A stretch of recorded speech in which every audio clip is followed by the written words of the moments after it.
Well, today I'm going to put a Bully Dog system. They were nice enough to send me their new GT tuner and also a pillar mount along with a thermocouple kit for my '06 Ram.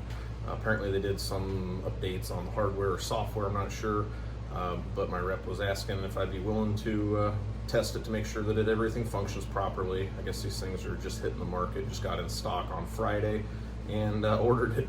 Everything shipped Friday, got it Monday. So super fast shipping. Guys at Bully Dog are awesome. One thing I'm going to talk about, kind of people confuse where to put this thermocouple. A lot of people will put it in the exhaust just because it's easy, and it's very inaccurate. I don't really like that method. I don't really recommend doing it that way. You're not really monitoring much. You'd have up to a 300-degree variation coming out of the turbo. So I'm going to put it in the manifold. That's what I've always done. I'm going to show on this common rail 24 valve 5.9 that probably the best place to put it if you're running a stock turbo, stock manifold. If you're huge power, you know, your compound stuff like that, you're probably not going to have stock manifold anyways, and it's going to have already a pre-drilled area for a pyrometer. This is a tow truck, work truck.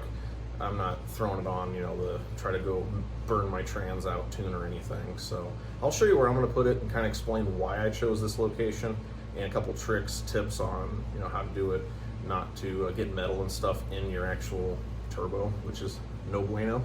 So let's take a look at this thing, and we'll get to working on it. It shouldn't be very hard at all to install. These things are pretty slick, pretty easy to do. So the installation is actually pretty simple. A good punch to mark your manifold. I'm going to do a paint stick just to show you guys where it's going. And one thing I wanted to mention is these DeWalt drill bits are phenomenal. You can find them on Amazon for like 25 bucks for a set. It's not a huge set, but these things are indestructible. I've drilled through just countless pieces of quarter steel and everything, and they just keep rocking. Good sharp drill bits always key. Make sure that you find the DeWalt set that's made in Germany. Those are the real bad boys. So get yourself a set, worth it. I've got 2 in the box just waiting for these to wear out, and it's been like 6 months, they're still not worn out. Anyways, so when you're looking at the manifold, there is a divider inside these things down at the charger itself. The way that this manifold's cast, I typically like to get the rear 3 cylinders because they tend to run the hottest on a Cummins. Farthest away from the water pump, obviously. But with the way that this tube's working, I don't think I'm going to even try to attempt to put it in here or the side of the base. Ideally, probably here would be a good location. But I'm not sure how this is actually separated inside. I know there's a divider down the middle, but I don't want to risk getting into a divider and then having to plug the hole, drill it again, blah, blah, blah. I mentioned before, this is not a, pulling truck. This is a work truck. So my train of thought here is the front of this manifold, the front 3 cylinders all converge right here. That will probably be the most accurate representation of what's going on with the engine, because it looks like these rear cylinders are going to be separated weird. So you might only get reading out of one hole. I'm going to go with this location here, just because I want to measure as many cylinders as possible and avoid any kind of problems down the road with running into dividers I didn't know were in place. If these one holes have cross sections, I don't even mess with it. So this will be easy to mount to. It'll be good and clean out of the way. Our wire will secure easily up to this original loom. Run it right under the dash. Should be the easiest way to go. One thing worth mentioning, a lot of guys like to put a pilot hole in it, drill a 1/4 inch and then step it up.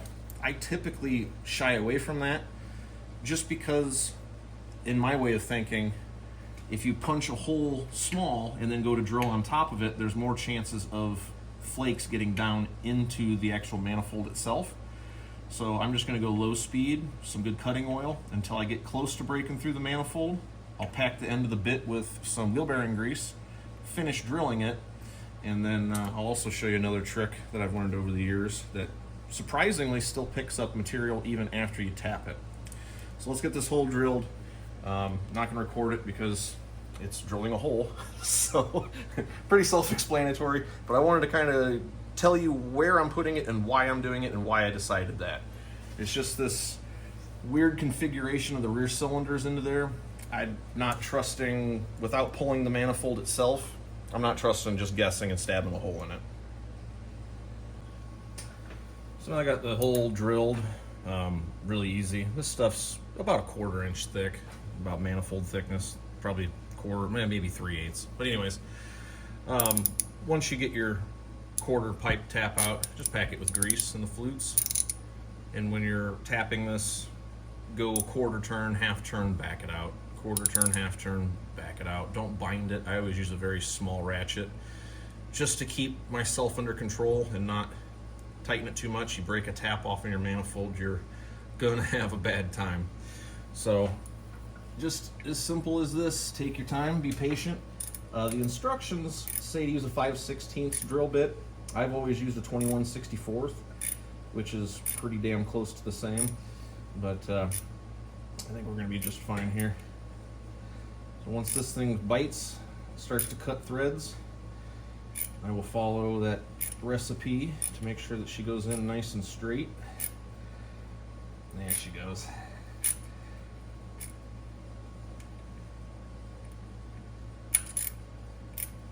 And you can see already how much metal that thing's grabbing. So you're gonna wanna do this, take your time. Run it in a little ways, pull it out, clean it, re-grease it, so on and so forth. Trying to keep metal out of this hole is definitely what you need to do.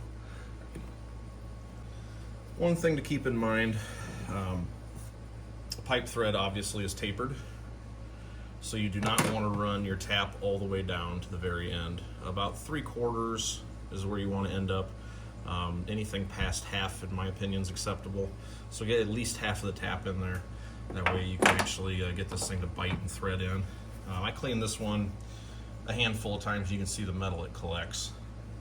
So clean it often. I think I did it like 6 times, something like that.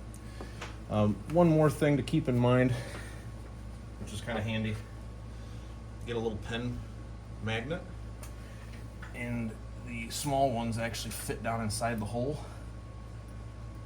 Let's see if we got any buried treasure here. That would have been in the engine. So that was the tip of the day for you guys. Stick that down in there a handful of times so you pull it out and there's no more metal on it. No matter how careful you are, you're always going to get some metal to fall in.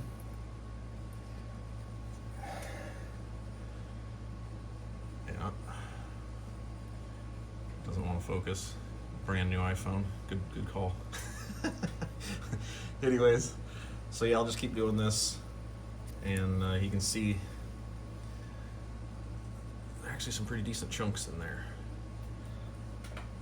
So just like anything else, the cleanliness is what you want. Ugh, never fails. Another good location, reason for putting it in vertically like this, and where I chose, is anything that did fall in is easy to get with a magnet. If you'd have drilled it in sideways, you wouldn't be able to really get in there. So, a couple more advantages on putting it straight up and down like this.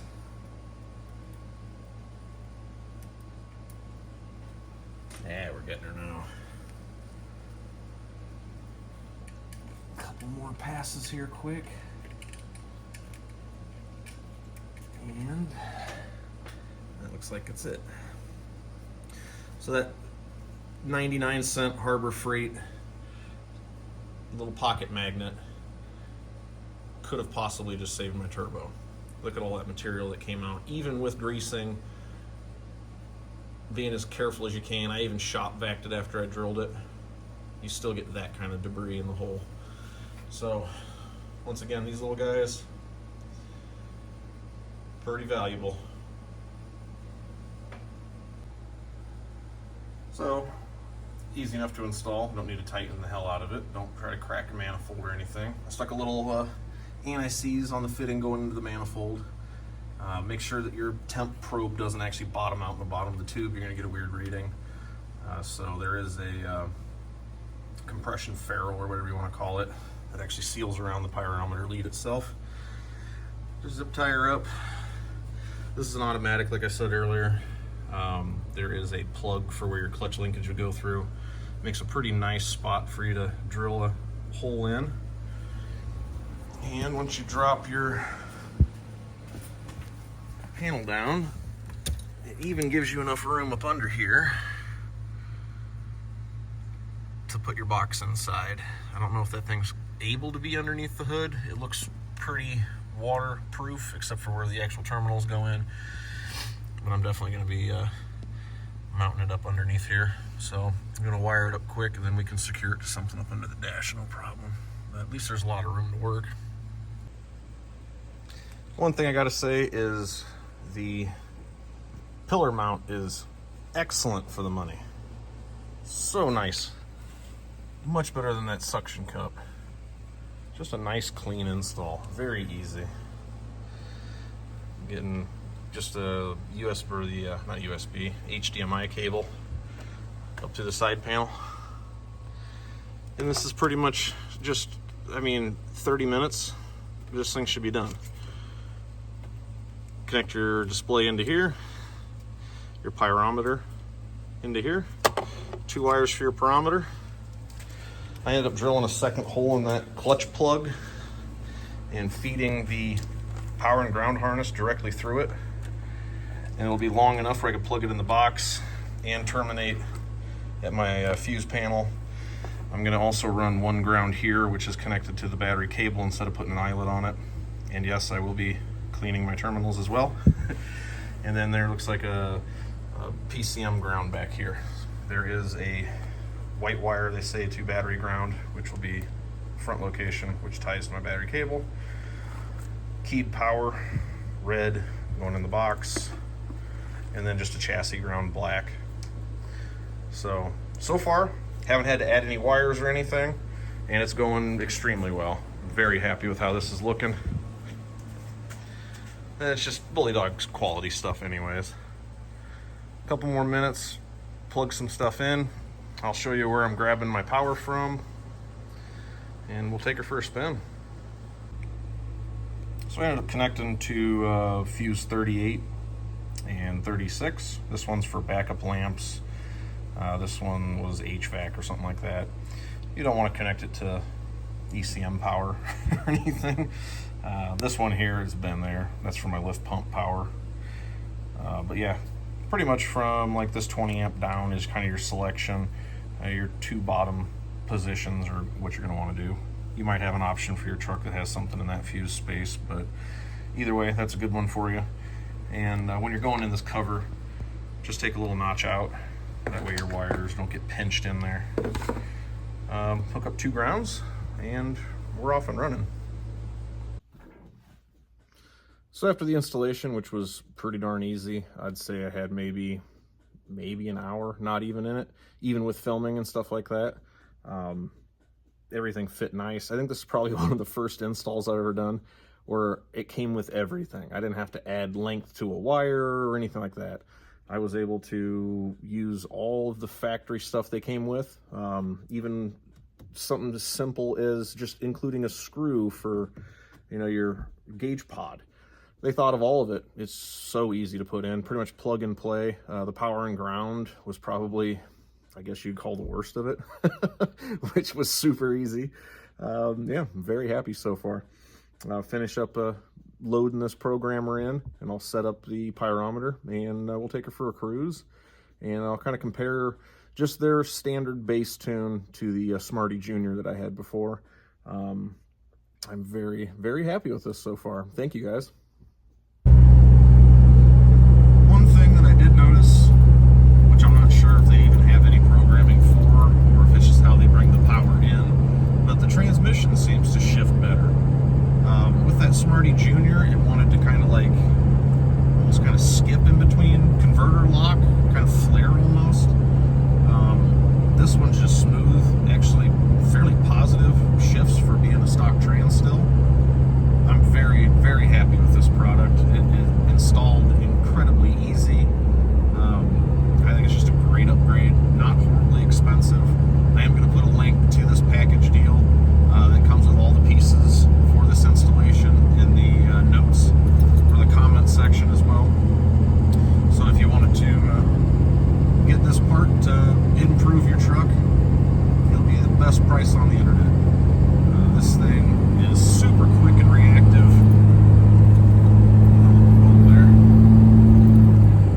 And just all the way around, just a better feeling truck.